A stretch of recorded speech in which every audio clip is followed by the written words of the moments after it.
Oops, we ran out of seats. My sister giggled as she pointed to the empty space at the back of the reception hall. Mom gave me a cold look and nudged me toward the exit, telling me to just go home so I wouldn't ruin the aesthetic of the wedding photos. I didn't cry. I didn't make a scene. I just smiled, looked my sister dead in the eyes, and said, "Don't worry. Looks like we both forgot something." Before the cake was even cut, my sister was sobbing in the parking lot, frantically calling my phone and begging me to come back. But by then, I was already holding the one key that made her entire $80,000 dream wedding possible, and I was about to turn off the power. If you've ever been the forgotten child in your own family, comment your city below, because this story is for you. My name is Clara. I'm 27 years old, and for as long as I can remember, I've been invisible. My younger sister, Chloe, is 24, and in our mother's eyes, the sun rises and sets on her face. Chloe was the golden child, the one who got the expensive clothes, the praise for bare minimum achievements, and the soft cushion to land on whenever she made a mess of her life. Meanwhile, I was the reliable older sister, the one expected to fix things quietly, keep my head down, and expect nothing in return. By trade, I'm a venue operations manager and event coordinator for high-end properties. I spend my days turning chaos into seamless perfection, managing multi-thousand-dollar vendor contracts, lighting schedules, and catering logistics. It's demanding work, but it taught me one vital lesson.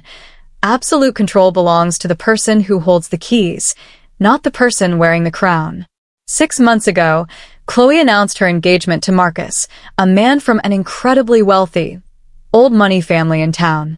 From the second the ring hit her finger, my mother and Chloe treated the upcoming wedding like a royal coronation. But behind the glitz and glamour, a storm was brewing. Chloe wanted a lavish, luxury tier wedding that my family simply couldn't afford, and her financial desperation was about to bring her straight to my door. 3 months before the wedding, the illusion began to shatter. Chloe and Mom had picked out an elite historic manor for the reception, complete with custom floral installations, gourmet catering, and high-tech lighting setups. The total cost was pushing $80,000. The problem?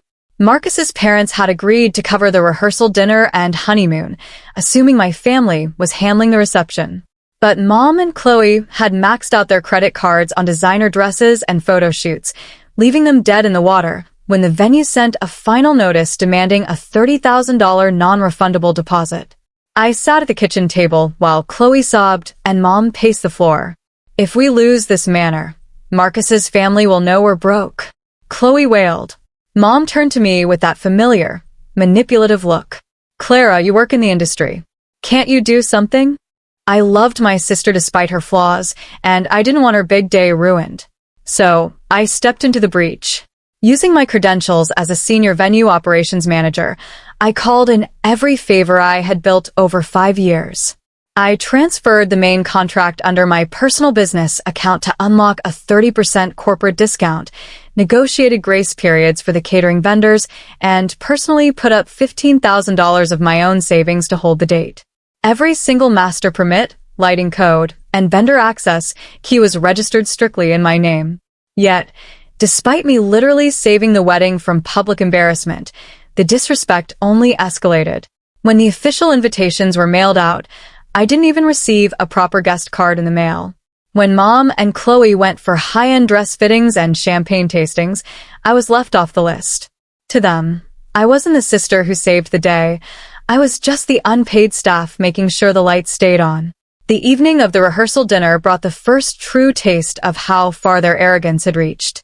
We gathered at an upscale downtown restaurant, hosted by Marcus's family. The room was gorgeous, lined with crystal glassware and towering floral arrangements. But as guests milled around finding their assigned seats, I scanned the head table and the surrounding family seating. My name wasn't anywhere. I finally found a small place card bearing Clara shoved at a back corner table, right next to the kitchen doors and behind a large pillar that completely blocked the view of the main room. I was seated with distant acquaintances of Marcus's family, people who didn't even know who I was. I took a deep breath, walked over to Chloe while she was adjusting her silk sash, and kept my voice hushed. "Chloe, Is there a mistake with the seating chart? I'm tucked behind a pillar by the kitchen. Chloe didn't even look at me.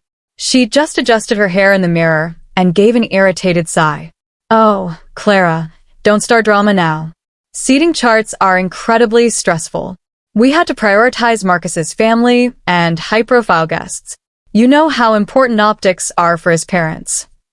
I'm your sister, I said quietly, and I helped make this entire weekend happen. And you're making it about yourself, she snapped, finally turning around with a scowl. Later that night, as I walked past the private bridal suite to fetch my coat, I heard Mom and Chloe talking inside. The door was cracked open just an inch. Is Clara really going to wear one of her basic dresses tomorrow? Mom was saying, her voice laced with disgust. She just doesn't fit the high society vibe we're going for. Honestly, it's better if she stays in the background so Marcus's parents don't ask awkward questions about our side of the family. I stood frozen in the hallway, the cold realization washing over me. It was never an oversight. They were ashamed of me. The afternoon of the wedding arrived, and despite the knot of anger in my chest, I showed up early to run interference. I spent 3 hours in the stifling heat resolving a delivery glitch with the florist, adjusting the main stage power lines, and personally overriding a venue security flag that would have locked out the grand entrance doors. I did it quietly, maintaining my professional standards. When the ceremony concluded and the guests transitioned into the magnificent grand ballroom, the atmosphere was electric. Glowing chandeliers cast a warm light over dozens of tables draped in silk and dripping with orchids. Guests laughed, enjoyed champagne, and found their designated places. I walked into the room, searching for my place card. I checked the main family table. Nothing. I checked the secondary tables, then the perimeter. There wasn't a single card with my name on it. In fact, every single seat in the entire room was fully occupied by guests, leaving me standing alone in the middle of the aisle in my formal dress. I walked up to the head table, where Chloe and Mom were holding court with Marcus's wealthy relatives. Chloe, I said, keeping my voice dangerously calm. Where am I supposed to sit? Chloe looked at me, covered her mouth, and let out a light, careless laugh. Oops, we ran out of seats, she giggled, loud enough for half the head table to hear.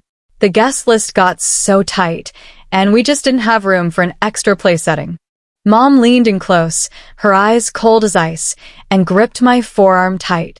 Clara, don't make a scene in front of Marcus's parents, she whispered harshly, nudging me toward the double doors. Just go home quietly. You don't match the aesthetic of the wedding photos anyway. I stood there as the laughter of the room swelled around me. I didn't yell. I didn't shed a single tear. I slowly pulled my arm back, looked my sister straight in her eyes, and smiled. Don't worry, I said quietly. Looks like we both forgot something. I turned on my heel, grabbed my purse, and walked out into the cool evening air. What Chloe and Mom had completely forgotten in their eager rush to humiliate me was a fundamental rule of event management. The person who holds the master account holds the power. They were so focused on the illusion of luxury that they neglected the cold, hard logistics behind it. Because the venue was booked under my corporate credentials, every single automated system, vendor security clearance, and service tier was tied directly to my personal account login and authorization code. I walked straight out to my car, drove 2 blocks down the street, and sat in a quiet, dimly lit diner. I ordered a hot cup of coffee, pulled out my laptop, and opened the venue operations portal. First, I revoked my personal business discount, instantly triggering an unpaid balance flag on the venue's master system. Then, I adjusted the automated event schedule to the default standard package. Back at the manor, the domino effect began almost immediately. 30 minutes into the reception, the catering manager halted the main dinner service. Without my manager authorization code to release the luxury meal upgrade, the kitchen defaulted to the basic contract terms, leaving over half the guests staring at empty plates while the staff refused to serve the prime rib. Then came the lights. At precisely 8 p.m., the custom atmospheric lighting and floral spotlighting shut off, replaced by the venue's harsh, bright overhead utility lamps. When the main DJ attempted to plug into the high-voltage stage outlets for the couple's first dance, the system rejected his access key. A massive warning prompt flashed across the venue manager's terminal. Primary account holder authorization required. They thought they had thrown away an unwanted guest. In reality, they had just walked out on the engineer, holding up the entire building. My phone, resting silently on the laminate diner table next to my coffee, began to vibrate. First came a text from Mom. "Clara, where are you? The kitchen staff is refusing to bring out the second course." I ignored it. 10 seconds later, 3 frantic calls came in back-to-back from Chloe. When I finally answered on the 4th attempt, the background noise was absolute chaos. I could hear the harsh hum of the overhead fluorescent lights and Marcus's father in the background loudly demanding to speak to the general manager. "Clara!" Chloe shrieked, her voice cracking into breathless, hysterical sobs. "Where are you? The lights are glaring, the music cut out, and the caterers are saying the main dinner was never paid for. Marcus's parents are furious. They think we're running a scam." "I'm at a diner down the road, Chloe," I said calmly, taking a slow sip of coffee. "Enjoying a quiet meal where there's actually a seat for me." "Clara, please," she begged, completely abandoning her arrogant composure. "You have to come back right now and fix this. The manager said only your account code can turn the production systems back on." Mom said she's sorry. We both are. "Please, you're ruining my wedding." "I didn't ruin your wedding, Chloe," I replied, my voice steady and unbothered. "You decided I didn't fit your aesthetic and threw me out. You treated me like hired help when it was convenient, but forgot that the hired help gets paid and controls the contract. Since I was never an invited guest or a sister tonight, I have no obligation to manage your event."